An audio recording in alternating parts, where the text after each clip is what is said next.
Barbara Andre. Barbara, your child's going through a red light on Eddie and Dudley. Oh, good morning.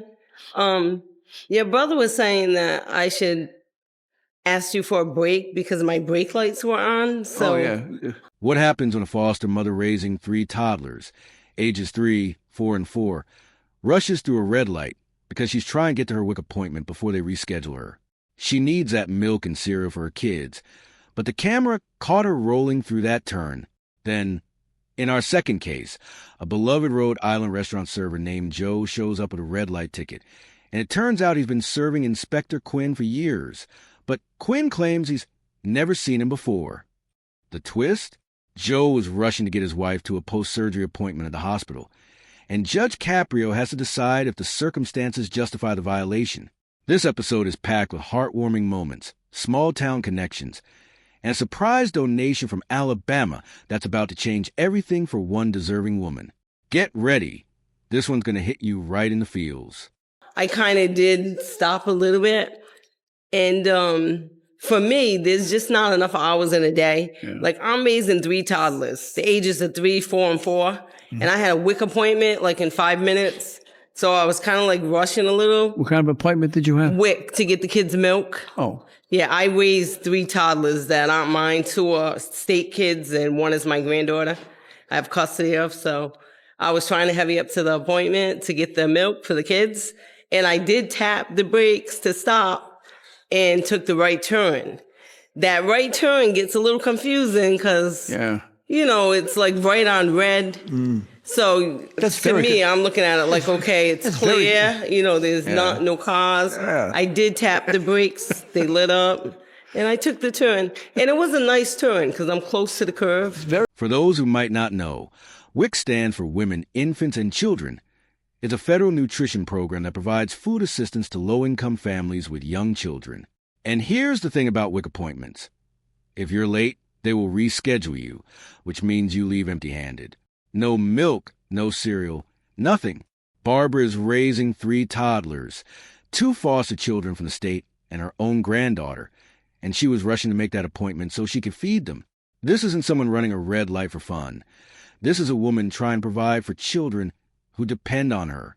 She says there's just not enough hours in a day, and honestly, raising 3 toddlers under 5 while working full-time, I believe her. It's very confusing. The sign says right on red after stop. Yeah, I actually went back and looked Quinn at it. made that sign. There's a huge sign there. Yeah. We're going to take a look and see how. All right. Let's take a look at this. See the brakes? I stopped. Yeah, after. She's stopping now, Inspector Quinn. We all remember things in a light most favorable to ourselves, all of us, all right? Mm-hmm. Tell me about these kids. They're state kids. I'm a foster parent. I got them like a year ago. There's 2 boys that I'm raising, and I have a granddaughter I've had since she was 6 months. I'm raising her. I adopted her. And my kids are all grown. I have 4 adults, and I work full-time with the school department. I don't have any problems with the law. I do everything I'm supposed to do. This day, I was just rushing a little trying to get to that appointment. I don't know if you're familiar with the WIC office, but if you're late, they won't take you. They'll reschedule you. And I need the milk and the cereal for the kids. Let this sink in for a moment. Barbara already raised 4 children of her own. They're all adults now. She could be relaxing, enjoying her retirement, living for herself. Instead, she adopted her granddaughter when she was just 6 months old, and she became a foster parent to 2 more children from the state. She works full-time with the school department while raising 3 toddlers under 5. This woman is a saint. Judge Caprio's observation that we all remember things in a light most favorable to ourselves is true. The video clearly shows she didn't fully stop. But when you hear why she was rushing, how can you not feel for her? She's doing everything right in life. And this one moment caught on camera doesn't define who she is. Okay, first of all, I want to tell you that I appreciate what you're going through with the 3 kids. Okay, I'm going to fine you $50. However, understand that $50 does not, that this does not go on toward your driving record. So Okay. you will not have a driving record. That's the bad news. The good news is you don't have to pay the $50. Oh, thank Okay. you. I occasionally have people who are trying to help other people who are in need, and I have a check here from a individual from West Brockton, Alabama, Wow. who has sent in a check for $50 to be used towards someone, in my discretion, who is deserving. And so you most certainly are deserving. So we're going to use this $50 check to pay your ticket. Thank and this you. does not go on your record, so it's not going to cost you anything. Oh, thanks. Okay, and That make me cry. I want you to continue your good work with these 3 kids, because that's what life is all about. At the end of the day, it's kids, it's family, it's how we treat other people. That's what it is at the end of the day. Yeah, thank you. have a It's good- hard some days, but I do. You have a good heart. Thank you. God love you. Oh, thank you.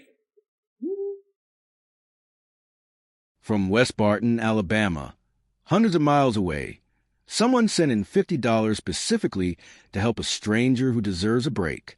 They don't know Barbara. They've never met her, but they wanted to help someone in need.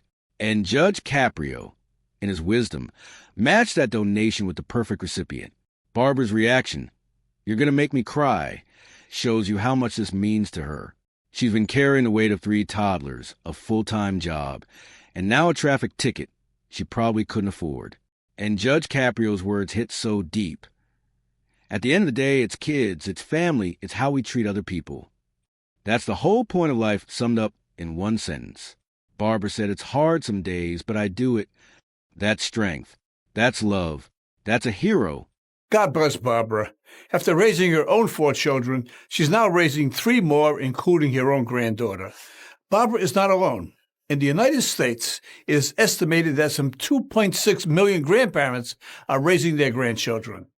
No one expects to spend their retirement raising a child, but sometimes circumstances dictate that they must.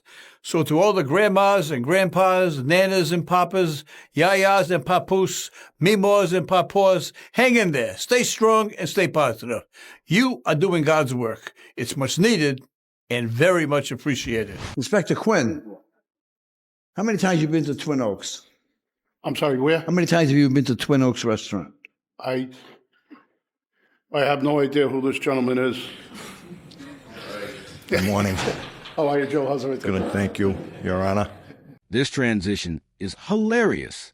Judge Caprio just delivered this beautiful message about grandparents raising grandchildren, then immediately pivots to asking Inspector Quinn about Twin Oaks Restaurant, a Rhode Island institution. And Quinn's response? "I have no idea who this gentleman is." Then 2 seconds later, "Oh, hi, Joe, how's everything?" He absolutely knows Joe. This is peak Rhode Island energy. Everyone knows everyone, and everyone has a connection to someone. Twin Oaks is a beloved local restaurant, and Joe has apparently been serving Inspector Quinn for years. But Joe's not here for small talk. He's got a red light ticket, and his defense involves his wife's post-surgery appointment. Let's see how this Rhode Island connection plays out in court. Now, for those people who are not from Rhode Island, True. this is a Rhode Island story because everyone in Rhode Island either has a connection to somebody else in Rhode Island, right?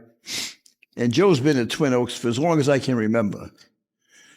Now, before court, Joe actually told me you go to Twin Oaks quite often. Yes, I And he says you've yet to tip him, so I just... I can't confirm nor deny, Judge.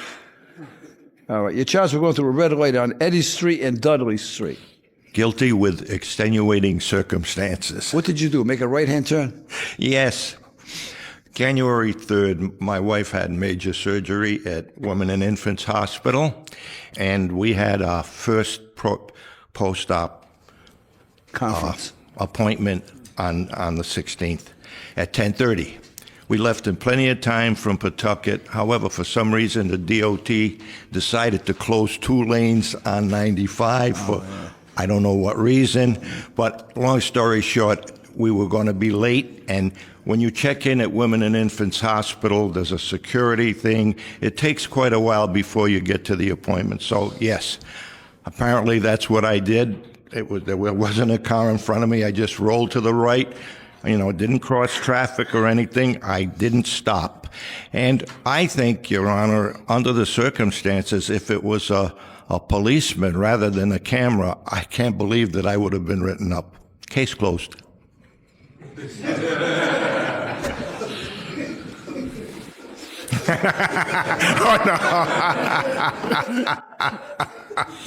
Guilty with extenuating circumstances, Joe came prepared. He's not denying what happened. He's explaining why it happened. His wife had major surgery. They had a critical post-op appointment, and the highway construction made them late. Anyone who's been to a hospital knows that check-in takes forever, and if you're late to a post-surgery follow-up, that's a big deal. Joe's argument that a human police officer would have shown discretion is actually a fair point. Cameras can't assess context. They just capture violations. And look at Inspector Quinn backing him up. He mentions that Judge Caprio has made good rulings about medical emergencies, and he points out that Joe, at his age, is still caring for his wife and driving her to appointments. That's the real story here, love and dedication. What do you think about that, Inspector Quinn? Your Honor, I believe you had made some earlier rulings regarding medicals and medical appointments and emergencies in that area there. And I did have a chance to view the video, and there was no oncoming traffic or anything. And as you stated yesterday, I'm more impressed that Mr. Zito, at his age, is still caring for his wife and bringing her to the medical appointments and everything. And I believe that's a bigger lesson to learn than the red light. Joe, I think we can give you a break on this. Okay. Now, I don't want you coming back next week. No way. Not going to happen. Appreciate it. Good luck. Thank you. Hope to see you soon. Okay. What a heartwarming episode of Caught in Providence. We started with Barbra, a foster mother raising 3 toddlers, 2 state kids and her adopted granddaughter, while working full-time with the school department. She rolled through a red light trying to make her WIC appointment so she could get milk and cereal for her kids. Thanks to a generous stranger from West Barton, Alabama, her $50 fine was completely covered. Judge Caprio's words said it all. At the end of the day, it's kids, it's family, it's how we treat other people. Then we had Joe Zito, a beloved Twin Oaks restaurant server who got caught rolling through the same intersection while rushing his wife to a post-surgery appointment. Inspector Quinn's observation that Joe, at his age, is still caring for his wife and driving her to appointments was a real lesson. That's what love looks like after decades of marriage. Both cases remind us that behind every traffic ticket is a human story worth hearing. If these stories touch your heart, smash that like button, share this video with someone who needs encouragement, and subscribe so you never miss another incredible moment.